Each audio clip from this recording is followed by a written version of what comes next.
Welcome to Nobody Told Me. I'm Laura Owens. And I'm Jan Black. Is hoarding or cluttering an issue in your life? Are your things starting to overwhelm you? On this episode, we'll get some advice on what to do if you or someone close to you is a hoarder. Joining us is Elaine Burchall, who's a hoarding behavior specialist and clutter coach. She's the founder of the Canadian National Hoarding Coalition and the author of a great new book called Conquer the Clutter: Strategies to Identify, Manage, and Overcome Hoarding. Elaine, thank you so much for joining us. Thank you for the invitation. Tell us why you decided to become a hoarding behavior specialist. That's fascinating.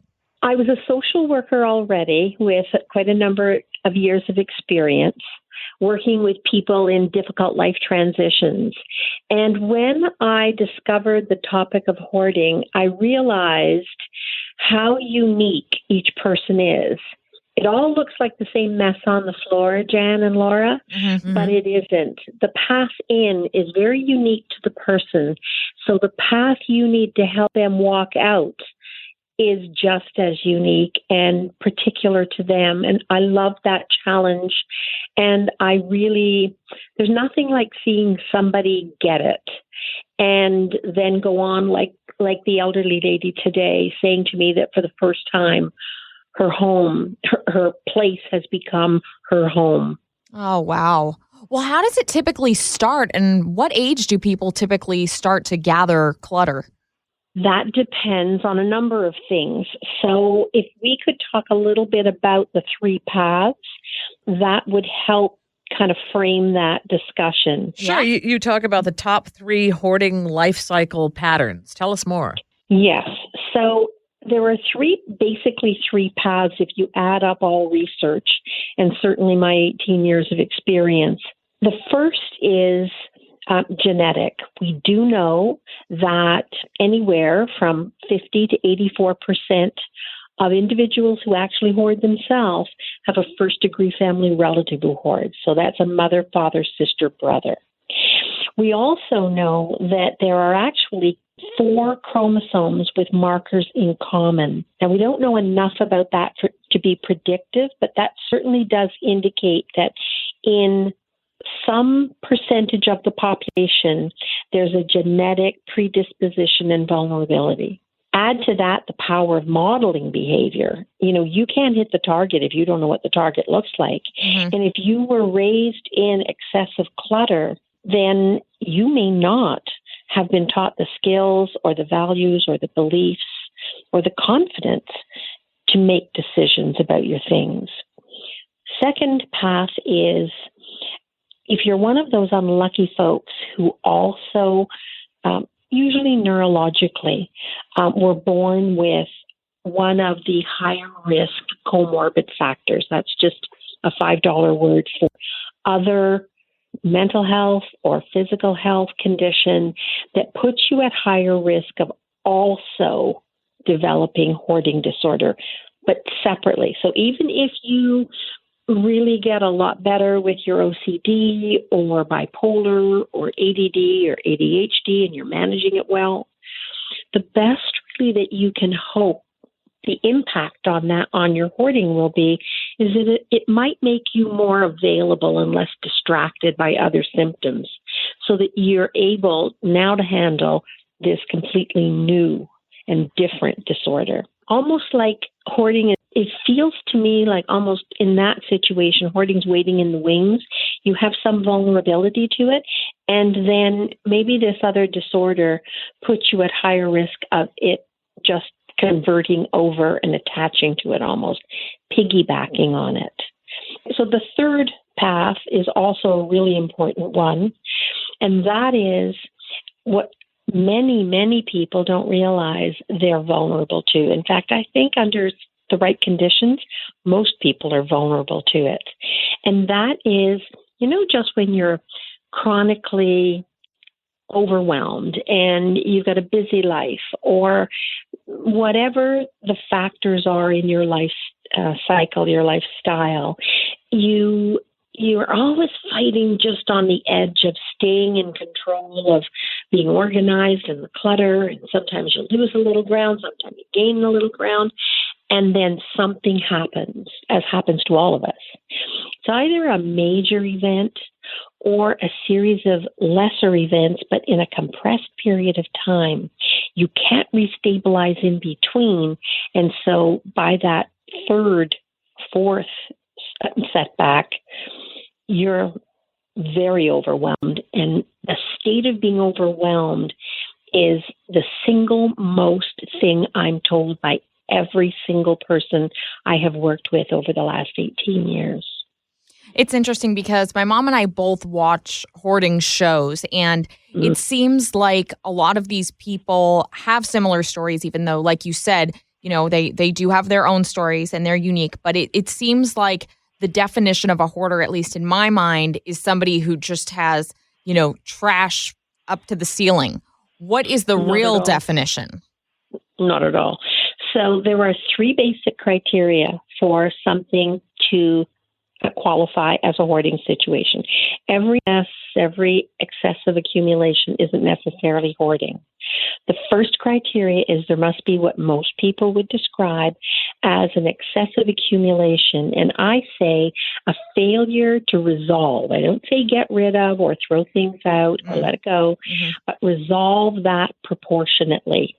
And it's not a matter of a trite strategy like one thing in and one thing out. If you're on the one thing in and one thing out path, at this point in your life anyway, you're in no close proximity to developing a hoarding disorder. The second criteria is that there some or all of the living spaces can't be used for their intended purpose. You're still living in the environment, but you're making very unusual adaptations to do it. You may be not using your refrigerator because it's become unhealthy. You may not have running water because you can't let a repairman in to fix it. And so the toilet may not work because you've got to go down to the basement to get a pail of water to come up to flush it. Same reason. You're preparing food, but you might be preparing food in your lap as opposed to on a counter. You're not cooking anymore because it's unsafe. The third criteria is somebody's distressed or they have a legitimate reason to be distressed if they only knew the truth about the condition of the property. And that distress can be the mortgage company, your home insurance, children's services, fire department, your neighbors who in some ways actually are at more risk than you are. Even though you're at a heightened risk, they're at more risk because they don't know the truth about what is right next door to them. And whatever happens in your environment at some point, even if you don't cause it, is going to visit your neighbors. That could be an infestation, a contamination. It could be that there's a flood and that stuff wet is going to be a whole lot heavier than it ever was dry. And the structural integrity of the building just can't support it. Could be anything.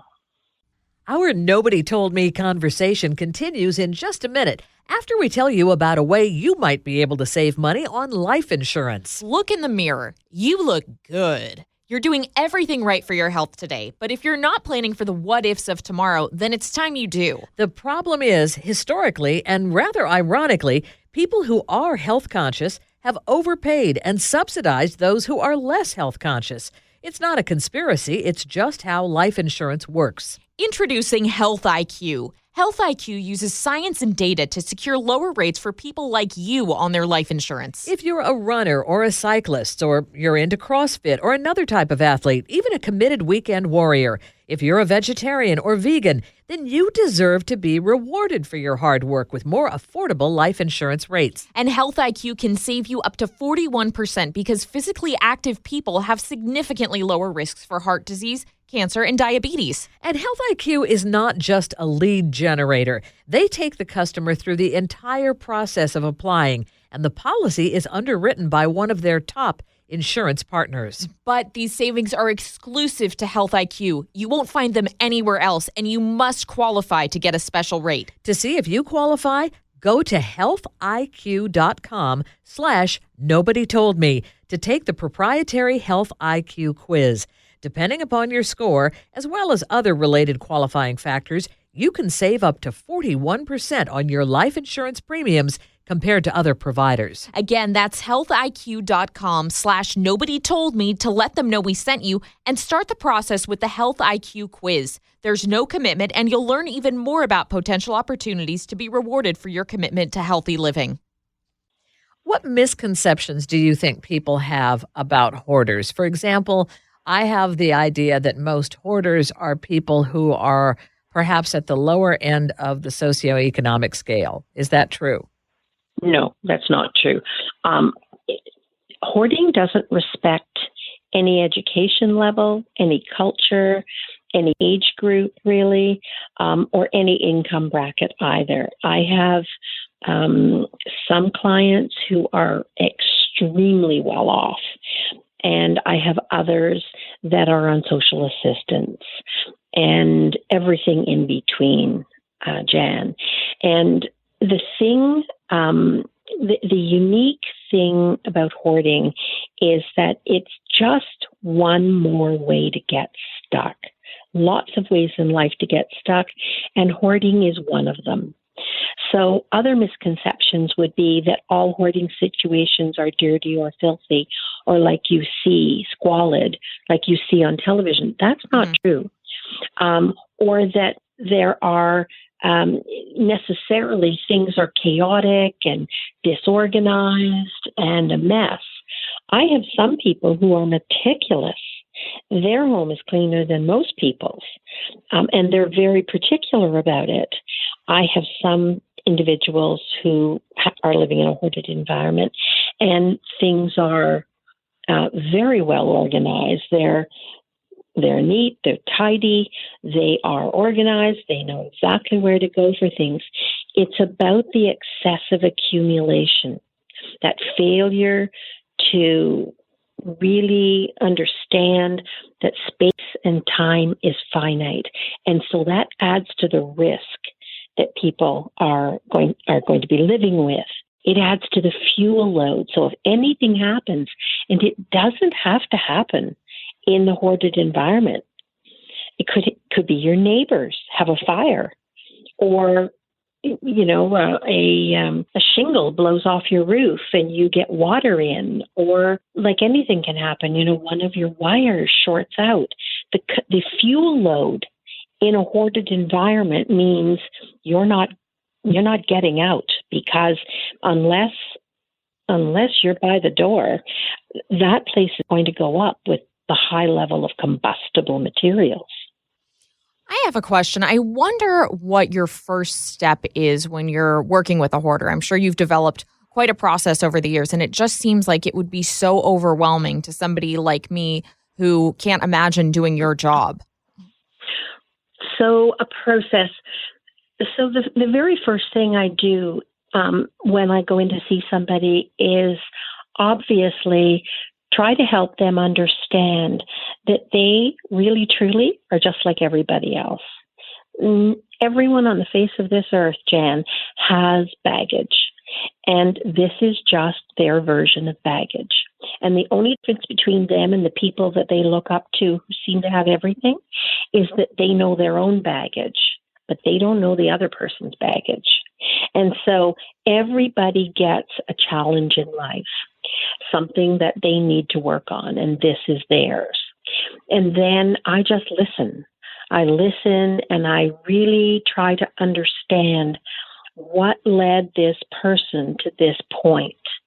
And as part of that first appointment, I ask permission for them to take me through the house and give me a tour so that I can understand in real terms the actual risk they're living with. And if there are things that are in contravention of local fire codes, like serious things, then I may have to cancel my next appointment because we're going to be attending to that immediately. And then I try to understand and draw out of them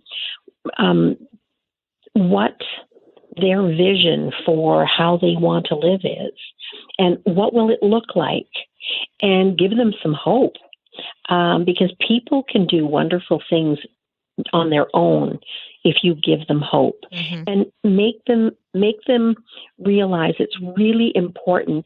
You can't accomplish anything difficult. No one can if you feel less about yourself. So the self-shame and the self-blame and the self-punishment has to stop. And how are we going to do that?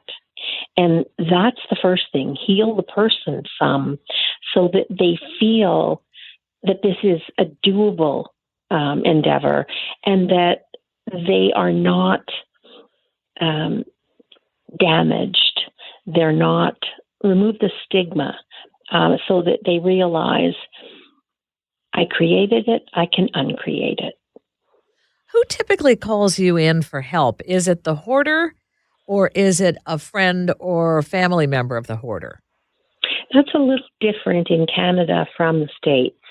Your operating principle is more about the independence of the individual. We have more of a, you really, with respect, you really can be your neighbor's keeper. And we have more of a socialist type of mentality, I guess. And we have a different social work network as well, as far as programs and that kind of thing. So in the States, usually the person is discovered by enforcement agents. And so you've got lots of people who are sitting, very trepidatiously, just waiting to be discovered. In Canada, easily, I would say 60 to 70% of the people who call me, they themselves are hoarding and they want help. And maybe 10% are other agencies or other psychiatrists who have clients. And, 20% would be loved ones, family, sometimes neighbors, all looking for help for this person. The Palm Beach Masters Series is equestrian sport at its finest. The world's best show jumping athletes will gather at Deer Ridge Farms in Wellington, Florida, starting January 28th. History will be made with the world's top-ranked horses and riders slated to compete at 3 world-class events: the World Cup, Nations Cup, and Palm Beach Open. The stakes are heightened with tickets to the Olympic Games on the line. Wave your flag and cheer on your nation. Get to know the only sport where men and women compete as equals. Experience the incredible partnership between riders and their horses. It all happens at Deer Ridge Farms, a picturesque setting in the heart of South Florida. Watch wall-to-wall coverage of the 2020 Palm Beach Masters Series online. Visit palmbeachmasters.com and be a part of the action. What are some things that we can say to a family member or a friend who might be a hoarder that might help them out? And what are some things we shouldn't say to them? So some of the things, it depends on how you know about it. So if you know about it because it's causing a problem in the neighborhood, then obviously what you would say to them would be different than if in some exchange they disclose this to you. And if you're willing to, what is your investment in this person going to be? Are you the kind of neighbor or the kind of person who would help them find help? Maybe do a Google search and see. Or are you the kind of neighbor, and is it the kind of neighborhood where there's that enough openness that, you might offer to give them help? There are a list of don'ts. So for that, it's a long list of don'ts. So remember that the most important thing with these individuals is to help them change their relationship to their things. This is not about making them get rid of things or cleaning up. If they do not do 2 things, first of all, understand the underlying reasons why they're doing this behavior and maintaining it in their environment. If you just go in and clean up, you'll be there doing that for a very long time because the stuff will be replaced. And if it's done involuntarily, as much as possible, never participate in an involuntary cleanup, because what that does to the individual is you can actually put someone into a psychotic break, depending on how ill they are. They have relationships. We all have relationships to our things. I'm sure you can look around your homes and there are things that mean a lot to you. Mm-hmm. The relationship is a great deal more intense with hoarding situations. And so if you just remove that stuff, there's a tremendous sense of invasion and loss, and it's profound. And that sense of helplessness as well.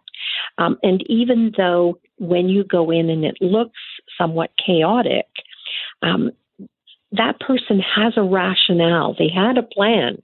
The plan has gone off the rails somewhat, but they had a plan and it makes sense to them. And you need to respect that, even though this is not a sympathetic situation where most people can go in and immediately understand what's happening here. There's an undercurrent of very profound emotion and very profound fear. So if you take that stuff away, what is going to support them and stabilize them then? And they will either, it will damage the relationship and they will replace it. And they will be a lot more avoidant of social contact so that they can stay under the radar. You need to help them change their relationship to those things so that they can really understand what does mean the most to them, because they probably lost track of that. And by comparison, what doesn't mean as much to them. And you can't tell them that. You can't give them the answer. That's why I call myself a clutter coach when I'm working with people, helping them make decisions.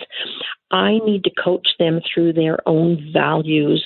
I need to comfort them and reassure them and solidify them around their fears so that they can make decisions that they can live with. It isn't about getting rid of the stuff. And if you are a hoarder, what is the first step you should take to let people know you want some help? I guess the first thing you would do would be to search to see if there is any experienced professional in your area that understands hoarding, doesn't just have hoarding on their work list, and talk to them and see if you have anything in common, or if you believe that it's possible to have rapport and trust with this person. Because working with individuals who hoard, you really need to be able to be trustworthy. You can't be that type of individual who is so task-oriented that you think you've done a better job the more you can get them to throw out. Or, if their back is turned, pointing something out, or for some reason they're not paying attention, you're stuffing more things in a bag. You're the wrong person. Mm-hmm. You're the wrong person to be helping them. And then meet this individual that you want to help you, and see if there is a foundation for trust. And then be very clear about what your boundaries and what your limits are. So when I work with an individual, I promise them I will respect your choices. There's one condition that we'll have a different discussion about, and that is if you are insisting on holding on to something that is irreversibly contaminated. And you may still hold on to it, but we are going to have to house that if it's that precious to you, then we're going to have to house that in a way that it makes you safe, because safety is always the first priority. Health is a very, very close second. And what you want for your environment comes after that. So developing that trust and then working at their pace. This is a very taxing, mentally and physically taxing profession, and you need to have a good sense of your own boundaries and limits too. So you need to have done your stuff before you're in trying to help somebody handle their stuff. Can you think of a client who has really inspired you by their attitude and their ability to change? Oh my goodness, yes. I'd like to talk to you about a young woman who is a mother. She grew up in a profoundly abusive family of origin. Her father was of an extremely abusive alcoholic, and her mother became an alcoholic in that relationship. Her mother hoarded severely. Her father did as well. From probably up until she left home, she was the target on a daily basis for physical and mental abuse, and certainly verbal abuse. It was profound. And she found a life partner, and she has severe challenges, but I have so much respect for her in the family that she has created. Her husband has a severe physical disability, and but he works full time. He supports the family, and she coupons and she watches that budget. She is a master money manager. She is the kindest person. She has made a profound decision to be just exactly the opposite of what she had. She's raised two children, and one of the children has the same physical disability. It's an inherited disability as her husband. And her second child is learning disabled. And she works harder than anybody else I have ever known. And she has every right to be exactly the opposite of what she has made herself into. Yes, she has a severe hoarding problem, but she works really hard at that as well. And, if you were in her home, you'd think, oh, it's time to pick up. But if you saw what it was before we started to work together, and just how committed she is to her marriage, to her children, she's learning to respect herself more. That's difficult because she's got a lot of history to the contrary, and that has a lasting effect on people. But she just is the most amazing woman, and she could do a lot worse than hoard. And she just is so invested in making her community better, in helping anybody who needs help. She's humble and kind, and I just have a tremendous respect for her. Elaine, our show is called Nobody Told Me, and we always ask our guests, what is your nobody told me lesson? So what is it that nobody told you about acquiring or discarding or hoarding that you learned along the way that you kind of wish maybe someone had told you about? I wish that I had had more experience with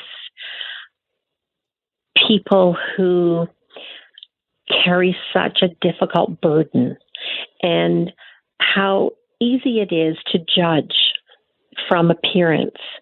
And nobody told me how lucky I was, and how so many people who seem to have it all are living a secret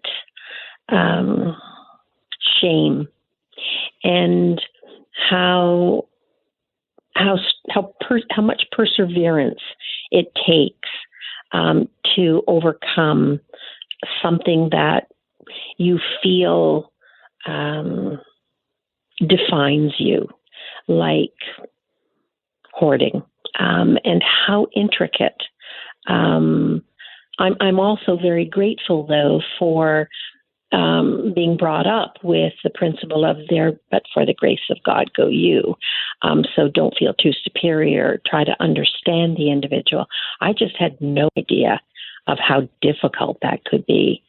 And so I feel very fortunate to work with a lot of it may sound hokey, but a lot of very brave people who really do face their demons, because it's based in fears and it's based in hopes that have not worked out, and it's based in beliefs that are never going to work for them. And, they just keep trying. And Elaine, how can people connect with you and learn more about Conquer the Clutter? Well, your listeners can go to hoarding.ca. They can take a free quiz there that will help them understand where they might be on the continuum of hoarding and therefore the risk. And there are so many free resources there.